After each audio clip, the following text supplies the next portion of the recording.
bonsoir à tous. Bonsoir Benoît Hamon, merci de nous rejoindre en direct dans nos studios ici à Caen.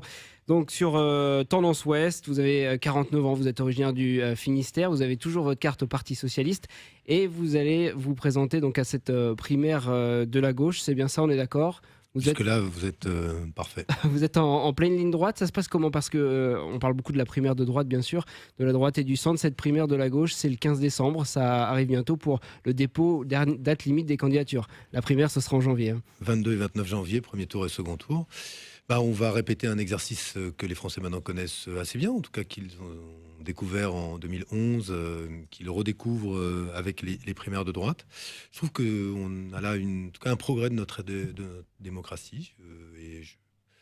Je regardais les primaires de droite, évidemment intéressé à savoir ce que serait le résultat, mais je trouve que le scrutin s'est bien passé, il n'y a pas eu beaucoup de contestations, on a eu le sentiment d'un bel exercice démocratique. Voilà, moi, ça vous inspire justement cet élan? On a vu beaucoup de gens se mobiliser. Il y a plein de choses qui m'inspirent dans la primaire de droite. Il y a le résultat déjà, et les idées qui ont été débattues, le programme de celui qui est arrivé vainqueur au premier tour, François Fillon. Ce que j'aime bien dans cette primaire, c'est que cette droite-là ne s'excuse pas d'être de droite. Et c'est pour ça que j'aimerais bien qu'en face, on ait une gauche qui ne s'excuse pas d'être de gauche. Donc du coup, vous êtes plutôt Fillon que Juppé? Ah non, c'est ce que je dois comprendre. Non, je ne suis pas plus Fillon que Juppé. C'est pas ça que je veux dire. Mais c'est que je trouve que cette approche qui est celle de la politique, on compare souvent François Fillon à Margaret Thatcher, et Margaret Thatcher disait « back to basics », retour aux fondamentaux. Et le fait que la droite soit claire sur ses fondamentaux, très conservatrice sur les questions sociétales et sociales, assez libérale, voire même franchement libérale sur les questions économiques, et que François Fillon l'assume avec cette cohérence-là. Je dis pas que c'est pas ma tasse de thé, et ça ne l'a jamais été, ça ne le sera jamais. Mais pour le débat démocratique, qu'il y ait un clivage clair, qu'on puisse reconnaître la droite à la première oreille, au premier œil, et qu'on puisse reconnaître la gauche à la première oreille et au premier œil, me semble bon pour la démocratie. Ce sont deux options différentes qui sont proposées, et je pense que c'est mieux qu'elles s'énoncent clairement. Nous sommes encore loin de ce premier tour de la présidentielle 2017, ce sera au printemps.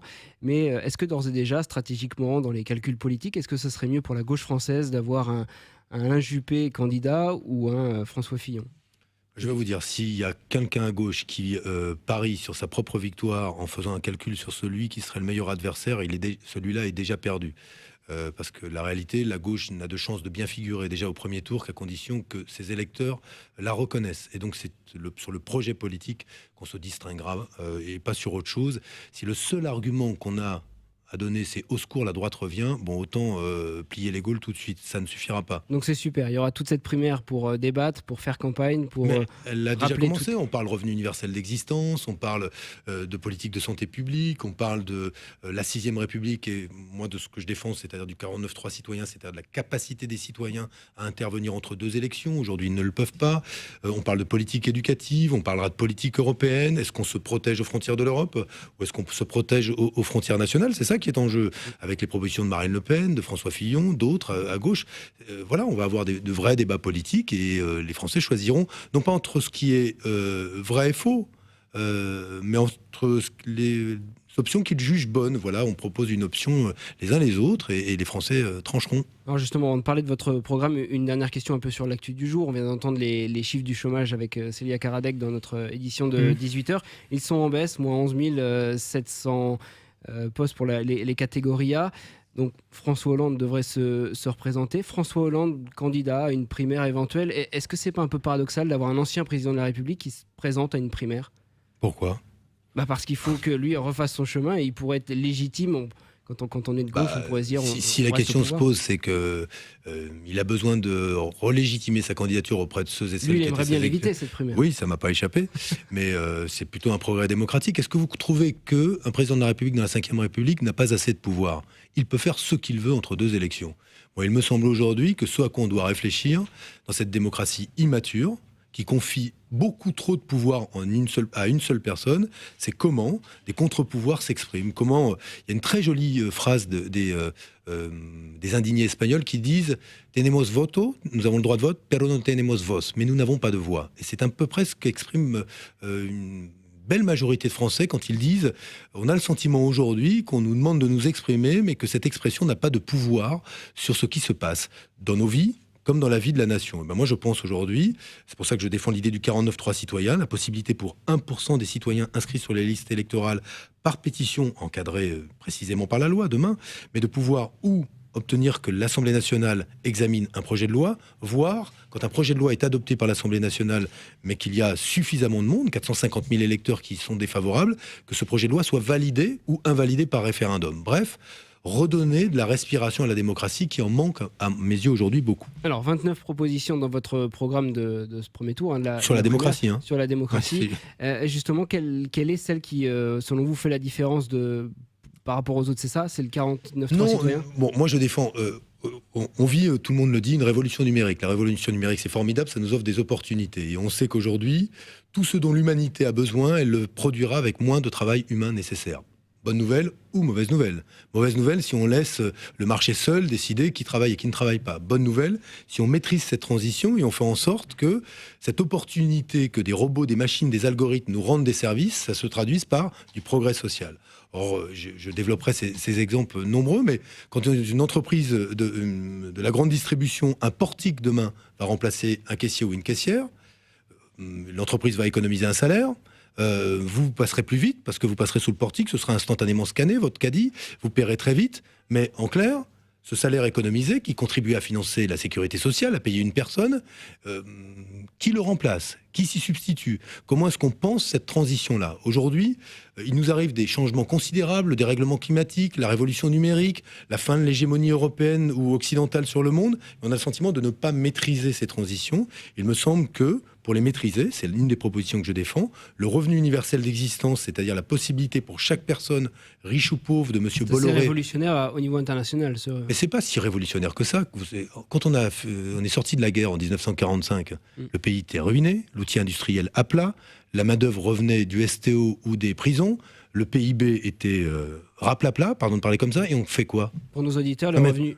Non mais la sécurité sociale, on garantit à tous la retraite et la protection contre la maladie. La part que l'on consacre de notre PIB de l'époque à la sécurité sociale est bien supérieure à ce qu'il faudrait faire pour créer le revenu universel d'existence.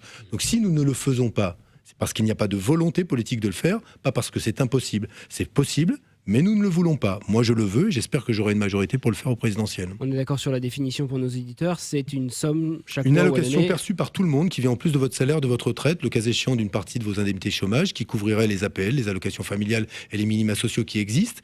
Mais l'idée, c'est de vous redonner de l'autonomie par rapport au travail quand demain, on ne sera pas tous les plus jeunes d'entre nous, ou même déjà beaucoup de ceux qui sont salariés aujourd'hui, ne seront pas tout le temps salariés. Ils seront parfois travailleurs indépendants. D'ailleurs, comment on protège aujourd'hui sur le plan social un travailleur indépendant? Moi, je suis favorable à un statut social unique de l'actif. On va donc avoir des fractures dans notre vie professionnelle. La question, c'est comment on maîtrise cette vie professionnelle qui va s'allonger sans doute, sans que ces fractures soient autant de moments de précarité. Le revenu universel d'existence est un des moyens de maîtriser cette carrière qui va venir. On ne travaillera plus comme on travaillait hier. Transition numérique, transition sociale, vous le dites un peu. Transition écologique aussi, bien sûr. Votre mesure phare pour qu'on arrête tout ça, qu'on arrête de réchauffer la planète. Il y en a beaucoup, mais je vais vous en prendre qu'une seule. Je ne vais pas parler du dérèglement climatique. Vous savez qu'aujourd'hui, on ne meurt plus de maladies infectieuses, encore si, mais beaucoup moins. On meurt de maladies chroniques. Les maladies chroniques, elles sont liées à quoi?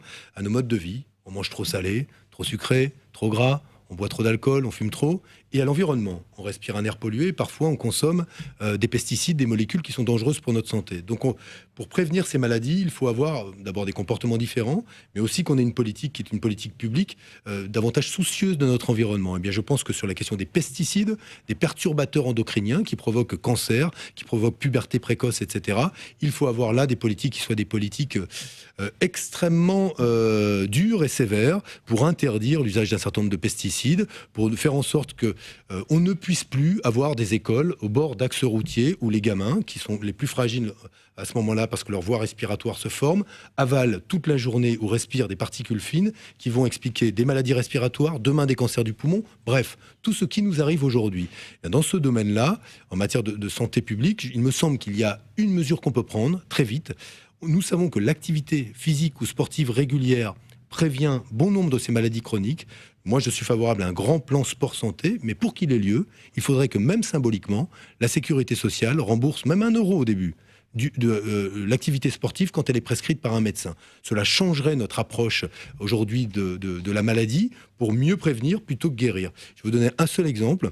Il y a une très belle entreprise qui s'appelle Ciel Bleu, qui travaille avec 4500 maisons de retraite et qui fait faire de l'activité physique aux personnes âgées. Ils ont démontré avec l'Institut Pierre et Marie Curie que leur programme permettait d'éviter 50% de récidive de cancer du sein. Le coût de la guérison ou du traitement d'une récidive de cancer du sein, c'est 100 000 euros. Eux, leur programme, c'est 600 euros par an. Vous voyez les économies qu'on peut réaliser ? Non seulement vous êtes mieux dans votre corps, ça fait faire des économies. Ben voilà, moi, un axe que je défendrai. Bon, ça fera du bien au trou de la sécurité sociale. On termine sur un petit jeu, comme on fait avec tous les candidats qui viennent nous voir. C'est là que je m'en vais avant. Non, ça va être assez rapide. C'est juste pour savoir si vous êtes plutôt pour ou contre. Alors, vous me dites, et ça permet à nos auditeurs de bien vous situer sur l'échiquier politique français. À mon avis, ça ne va pas être très compliqué. Allez, c'est parti. François Hollande, candidat, tout simplement... à la présidentielle 2017. Bon, ni pour ni contre, et c'est à lui de décider, c'est difficile, mais je pense qu'il est légitime à se représenter, puisqu'on va un tout petit peu parler du bilan de son quinquennat dans les mois qui viennent. Attention, on a dit pour ou contre. Hausse de la TVA. Alors plutôt pour, mais bon. Hausse de la TVA. Non, contre. Votre nombre à vous pour réduire... Je suis moins pour une TVA différenciée. Sur les produits qui sont les plus vertueux, les plus respectueux de l'environnement, je suis pour qu'il y ait un taux de TVA inférieur. Votre nombre à vous, je vous demande un nombre là, pour le nombre de fonctionnaires à supprimer en France. Moi, je pense qu'il faut en créer des postes de fonctionnaires, en tout cas d'agents à l'hôpital. Vous croyez qu'on a trop d'infirmières et trop d'aides-soignantes ? Allez à l'hôpital. Les pains au chocolat à 15 centimes. Il faut multiplier par 10 parfois dans certaines boulangeries. Jean-Luc Mélenchon, candidat à la primaire de gauche. J'aimerais bien, parce que s'il le faisait, on pourrait avoir un candidat capable d'être au second tour de l'élection. Oui, pour. Un retour aux 39 heures. Contre. La peine de mort. Contre. Le retour des quotas laitiers. Moi, je pense que la libéralisation, elle a fait beaucoup de mal et qu'il faudrait effectivement aujourd'hui être en capacité d'assurer des conditions de production et d'écoulement des productions laitières qui soient bien plus favorables que celles qui existent. Un État en et d'ailleurs, un État en Palestine pour. Le soutien de la France à l'armée russe en Syrie. À l'armée russe ? Oui, non, contre. J'ai pas envie de bombarder Alep, moi. Les policiers manifestaient, les pompiers manifestent aujourd'hui. Le droit de manifester des pompiers. Je suis pour qu'on mette davantage de liberté à ces professions-là de pouvoir s'exprimer. Mais j'aurais bien aimé qu'on reçoive les infirmières comme on a reçu les policiers à l'Élysée. Le droit de vote des étrangers en France. Pour aux élections locales. La condamnation des clients de la prostitution. La pénalisation des clients, c'est un peu différent, mais je suis plutôt pour. Je ne comprends pas qu'on fasse porter la responsabilité de la prostitution sur les prostituées. En 2024. Pour, évidemment. En plus, sur ma circonscription, il y a le Vélodrome. L'immunité présidentielle. La quoi ? L'immunité présidentielle. Contre. Merci Benoît Hamon d'avoir été avec nous sur Tendance Ouest. Merci à vous. C'est terrible votre jeu. Il est 18h20 sur Tendance Ouest. Merci et pour à vous Tendance de nous avoir Ouest, suivis. Évidemment. Merci, c'est gentil. Vous retrouvez bien sûr la Fred démagogie pour la musique. Et puis on poursuit ce débat sur tendanceouest.com. Reste avec nous.